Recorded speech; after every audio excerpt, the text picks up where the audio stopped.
Good evening. Welcome to our Is it June already? Cooking class. So our title tonight is Yum on the Rum, 5 ingredients in 15 minutes. So we're doing a peach ginger smoothie. So with the peaches, the recipe called for 2 medium peaches sliced, the raw peach.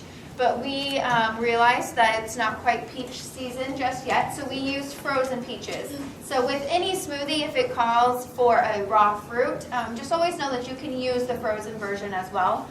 So with these 2 raw peaches, it equaled out to be about 2 cups frozen peaches. So feel free to save the recipe and use it with the fresh peaches, later in the summer, or try it now with just the frozen peaches. On top of that, it also wants you to zest an orange. So if you aren't familiar with zesting, sometimes it can be a little finicky, and you just want to make sure that you're zesting only the colored part. So the colored part is where you're going to get the flavor. If you're zesting that white part of the fruit, it's going to start to get bitter. So we don't want to go all the way down to that white part and just try to get the color part of the rind. We used skim milk in this recipe, but you could also use an alternative. So maybe try doing like an unsweetened almond milk or cashew or soy, especially if you're lactose intolerant, or if you're just feeling a little adventurous and want to try a different kind of milk. Those would go really well with this smoothie as well. Let's see here. So when you're making a smoothie, it's kind of up to you on how thick or thin you want it to be. So in the instructions, we kind of talk about that, but you can add more ice to it if you want it to be a thicker smoothie, or if you get it too thick and you're trying to drink it through a straw and it's just not going through, you can add some more milk to it and that'll help thin it out. Can you do it in 15 minutes? Yes. The one thing that I will say is if you end up needing to use the frozen peaches, cut back on the amount of ice that you're using. Just dial that back down a little bit, and then that way it'll come out a nice smoothie consistency, and you won't get issues with your blender not blending. So as far as the nutrition information goes, it's going to be a pretty low calorie. A lot of people use smoothies as meal replacements. If you're going to follow this as a meal replacement, it's going to be very low calorie. It's only about 93 calories. So if you are going to do like a meal replacement, like a breakfast type thing, you could always add some yogurt to it. Yogurt's going to add some protein, give it some more calories in there as well. Just because 93 calories is a little bit too low to just do as a meal. But with it alone, there is, it's pretty much just fruit and milk really. So if your blood sugars, if you're trying to control your blood sugars, it is going to be significant on the carbohydrates because it's practically just carbohydrate in there. So just be mindful of that as well. There's about 4 grams of fiber, so it's going to be a good source of fiber since we're using that fruit in there. Fruit's going to be really high in fiber. So low sodium, we didn't add anything with salt in there, so if that's an issue as well, you should be safe there. So you should have the ingredients for the strawberry and orange poppy seed salad. So you're going to have the Parmesan cheese, the romaine, strawberries, mandarin oranges, and almonds. all right, guys, to start off, you're going to start off with your romaine lettuce. You'll be making sure that they're nice and bite-sized pieces, and you may come across some that may be a little rusted. Obviously, it's this time of year. The lettuce that you're getting in the stores are kind of hit and miss. Next, I would go with your mandarin oranges.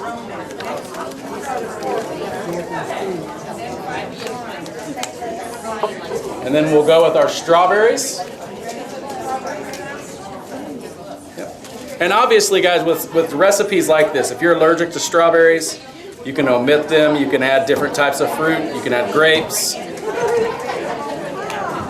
You would just want to stay with the same type of consistency as far as the amounts go, so that you can ensure that you're not going too far outside of the spectrum of the nutritional values that you already have for the recipe.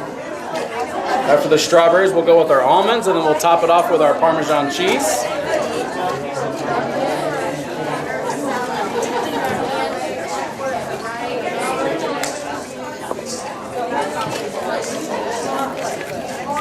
Gonna give the salad a nice toss.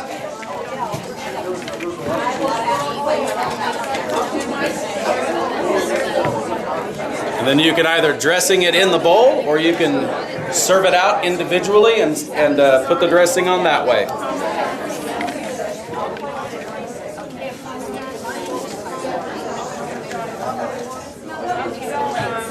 The part of this that's going to take the longest amount of time, guys, is going to be peeling the oranges and getting them sliced up to put it into the salad. Or you can also use mandarin oranges, which are canned and ready to go. You may want to get the ones that are in juice and not in syrup. That'll save you a little bit more on your caloric intake and your carbohydrates. So about 145 calories if you do 1 cup. Only about 70 milligrams of sodium, and that's really good. We also talked about the fact that if you wanted to make this an entire meal, you could real easily add a protein to it. You could add some grilled chicken to it. You could add something like that to increase the protein so that it could be, a full meal. I think probably chicken would be about the best. You might do salmon, shrimp, salmon or shrimp if you want to do something like that and add it. I think the shrimp would be good. So, this could be just a side salad that you would have, or you could add the protein and have it as a full meal. That would change the nutrient analysis, but if you're not having anything else and you just add some protein to it, then that would be a good substitute for it, I think, a full meal. So dressing-wise, you just had some drizzled on, right? You didn't have a lot of dressing, so that would be another thing that you might want to keep in mind when you do this. It's a dressing drizzle, not a dressing dump. Yeah. Okay? So the next one is watermelon spinach salad. Okay, so you'll get the ingredients for this. It has 5 ingredients in it, imagine that. So we have baby spinach, we have watermelon, and we have red onion, feta cheese, and blackberries. You can mound the baby spinach on individual plates and then top it with the watermelon, with your onion and your feta cheese. Or you can toss them all together in a bowl. So we're gonna... All right, on this one, we're going to want to start with our bed of spinach.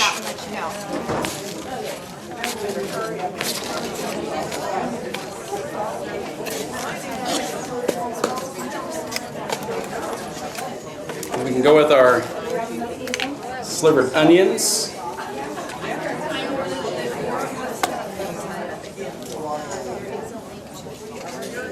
Sliced nice and thin. Go with our blackberries.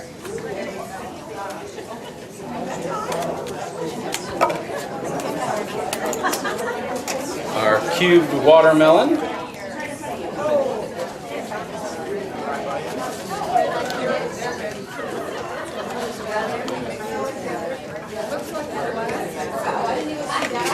And then top it with our crumbled feta.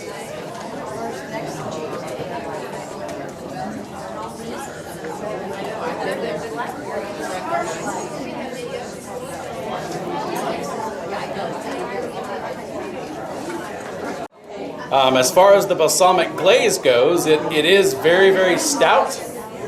So it's probably something that you just want to use very little bits at a time. Like fruit salad, and what a good thing to end on, I think, tonight. You'll notice that our fruit salad is going to have strawberries. Imagine that, more strawberries. Good source of vitamin C, right? Good source of fiber. Fresh pineapple, fresh blueberries, red grapes, and then the bananas that Jerry has sliced for us here. So that's going to be our fruit salad, but then the honey lime dressing. Misha, you want to tell us about that honey lime dressing? That was Misha's idea. Sure. So the honey lime dressing is exactly what it sounds like. So it's really just honey, some lime zest, and some lime juice. And it is by far my favorite dressing you can put on a fruit salad. It makes it really refreshing, but also sweet, which is what we're kind of looking for with the fruit salad. You know, it can be like a dessert or just a side dish, but it honestly gets better the next day. Like those flavors just really meld well together. So if you have leftovers, that lime flavor is almost better the next day, in my opinion at least. So what I really liked about this fruit salad recipe is that it's just very versatile. You can pretty much put any fruit in there that you want. I think that there's like some basic fruits that go into a fruit salad, and it's typically those strawberries, grapes, blueberries, pineapple. I feel like those are all pretty typical. But what's nice is you can do whatever you want.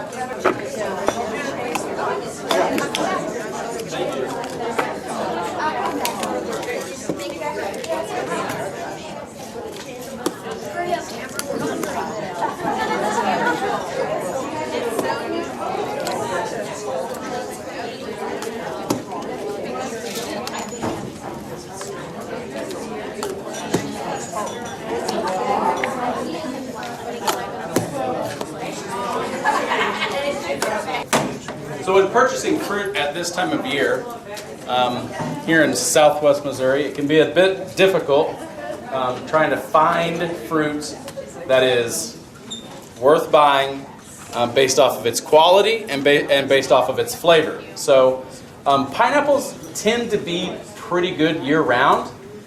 You just have to know how to test them to see if they're ripe enough yet. And once they're picked, they'll ripen on their own as they set. I would say in the winter and early spring months, they're a little bit more difficult to get a really nice sweet pineapple. Not saying it's impossible, but they are a little bit more difficult to find. But you'll notice on the top it has these wonderful pineapple leaves, right? If you can grab the leaf, usually I think this one's already been picked through, right? You can pull them up fairly easily. You don't want one that comes up real easy. That's usually an indication that it's probably over-ripened, and you're going to have a lot of brown on the inside of it whenever you cut into it. You're going to want it firm, but you're not going to want it hard, okay? You've got a lot of soft spots in it that are almost like it feels like it's got a pocket of water underneath it. If it feels like that, definitely steer clear of it.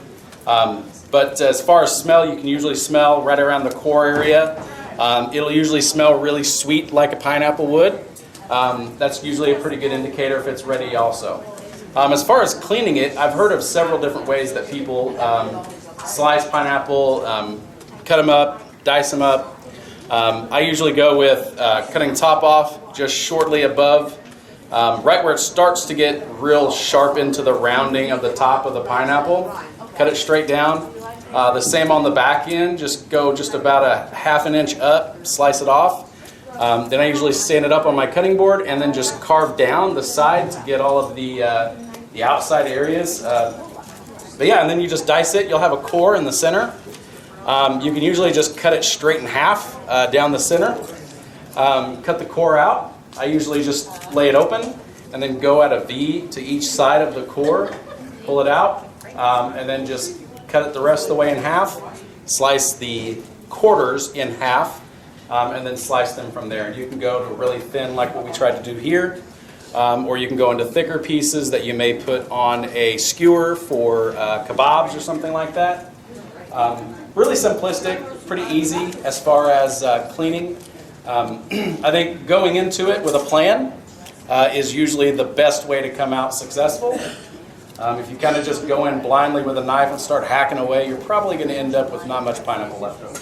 Remember, you can watch the video on YouTube if you want to see some of the things that were done here tonight.